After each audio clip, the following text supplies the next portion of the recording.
What does a business analyst do day to day? The core work is generally the same, even if each day looks a little bit different. Hi, I'm Jen, and today I'll take you along with me as I consult as a business analyst.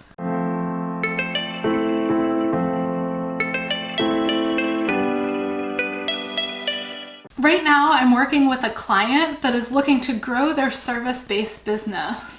It's been mainly owner-operated up until now. A major challenge for them is to standardize and automate their processes so they can serve more customers, hire employees that can easily integrate into how they work, and still provide the same high level of service that's caused them to be in the spot they are, being in demand and a growing company. The work I'm doing today is going to be specific to this company, but it's not so different from what I have done in the past, consulting for other business clients or working in more business analyst roles within a corporation.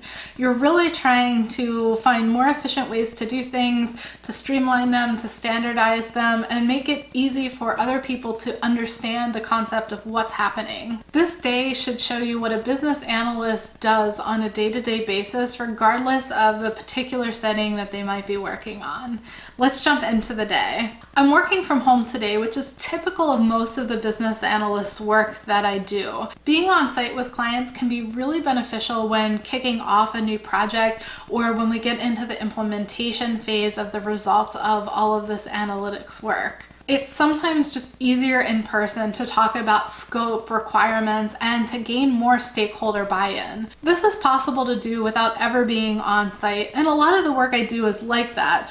But sometimes, if it's convenient, being on site can be really beneficial for both me as an analyst and for the client. The main topic I'm working on with this particular client today is streamlining their pricing and quoting systems so that they give standardized quotes to all of their customers, but also can do it extremely quickly. I already have a lot of inputs that I need from the client to be able to go ahead and do the work. Normally, I start my day looking over an action list that I share with whichever clients I'm working with currently. This is just a good way to double check any deadlines that I might have, if there's any priorities that have changed, and also make sure that the client is up to date on the latest status. I still email, text, and call clients to go through this, but this one shared document is a really easy way to have a reference point. If they thought of anything in the previous evening or since we last talked, they can make a note, and I can also make my notes on where we are,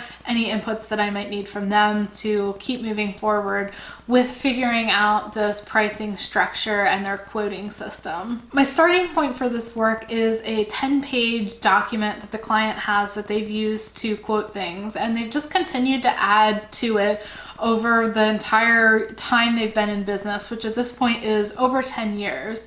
So it makes a lot of sense to the person that created it, but even the co-owner sometimes can have difficulty making sense of the reference sheet because it's made to work well for one person. It's not made to work well for people that are coming into things without a lot of context. It also means there's no easy way to put in a few different inputs and get a price back. The person doing the quoting needs to really understand and then know where in the sheet they should reference to get the exact price for the service that they're performing for their clients. This morning, I'm going to go into their CRM, their customer relationship management program, where they have all the information on everybody they've quoted for at least the past 5 years, who ended up buying, what the final price ended up being.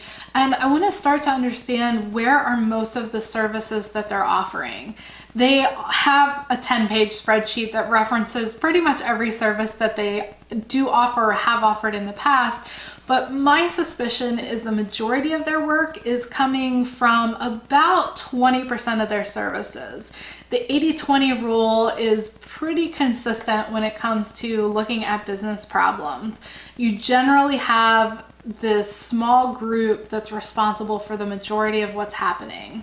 I don't have any reason to suspect they're going to be different, but I want to look at it and understand and then take a more agile approach to how we implement these changes. So rather than saying I need to optimize everything right away and then implement it, I want to see how can we optimize the things that they're spending most of their time on. If they're quoting on 5 services 80% of the time, then I don't need to worry about the other 60 services they offer right away. I want to focus on those 5 services because then we can get those streamlined, they can implement it, and there's a little more room to think about, do they want to offer all the other services they have? Do they want to refine what they offer? And how can we simplify it, especially if they're really not getting that many people purchasing those other services. Because of the size of this company, their data is currently pretty easy to extract into Excel to work. So I'm going to go ahead and extract their data out of their CRM into Excel. I'll do a little bit of analysis in Excel, and then if I need to import it into another analytics program to do some additional coding work or whatnot, it's easy enough to do that. I'm going to jump into that and I'll check back with you in a little bit to show you how my day's progressing. I've got my results and they're about what I expected. Most of their sales are coming from less than 20% of their products. So I'm planning to pursue this path in optimizing how they price and how they quote on those. While I know from the data what they're actually selling and what they're quoting, it's still helpful to me for stakeholder buy-in to talk with people and see anecdotally, do they agree with what I came up with? If it disagrees with the data, then I do have that hard data, that information that I can show them and say, well, this is the reality of what's happening.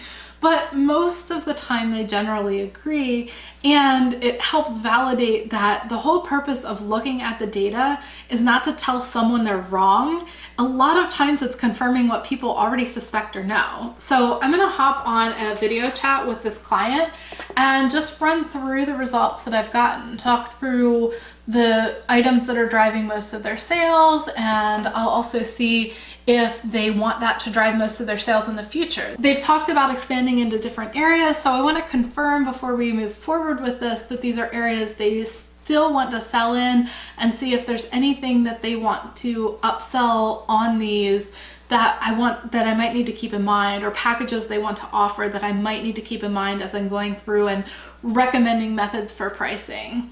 I've confirmed with the client that what I found is generally what they were expecting, and they're on board with moving forward with addressing those few items in the first round of pricing updates. So now I'm going to work on sketching out a pricing structure to recommend to the client. As I come up with the pricing, there's a few things I want to keep in mind. I want it to be easy to understand and easy to use for someone.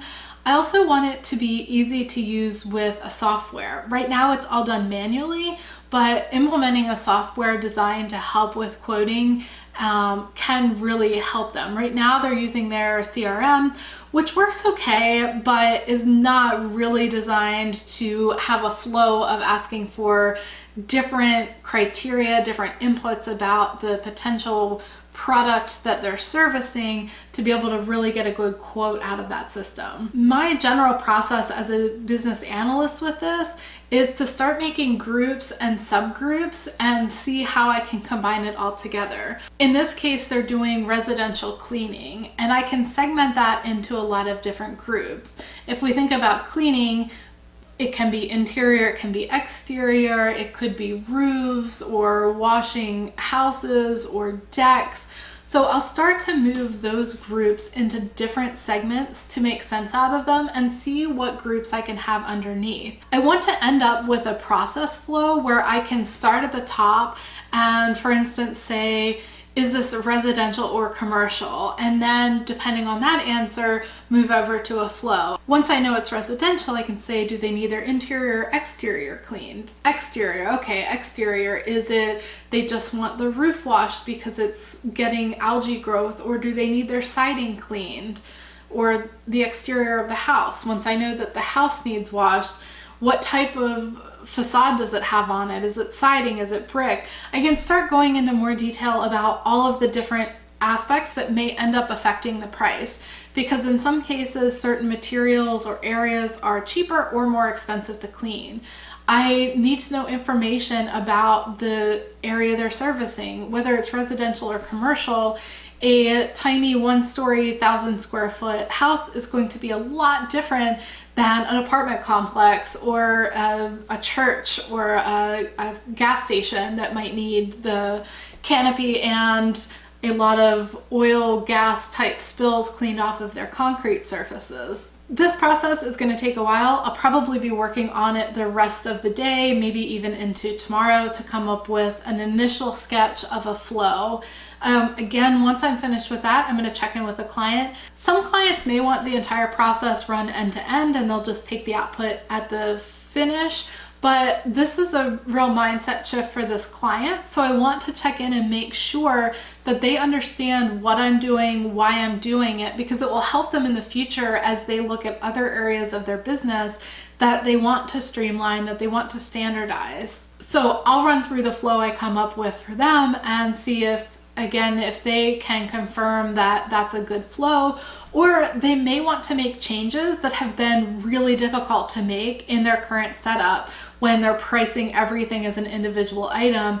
There may be changes when we come into a flow setting where they can standardize some more things, or they need things broken out more, but haven't been able to manage to do that with their current setup. I've been working on this pricing structure for a few hours. I've pretty much got it figured out, so I'm gonna wrap up for today and I'll keep working on it tomorrow. This has been a pretty typical day as a business analyst. I've been analyzing what the problem is, talking with the clients and stakeholders about what they want at the end of it. I've been pulling data out of their systems and analyzing it and using it to draw conclusions and make some recommendations that can really make a difference in the client's business.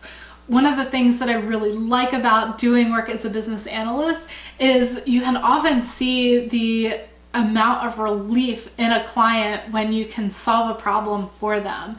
They know that they need to make this change to be able to move to the next level in their business, but they haven't quite been able to get there themselves. And sometimes it's a matter of they don't have the right skill set to do it.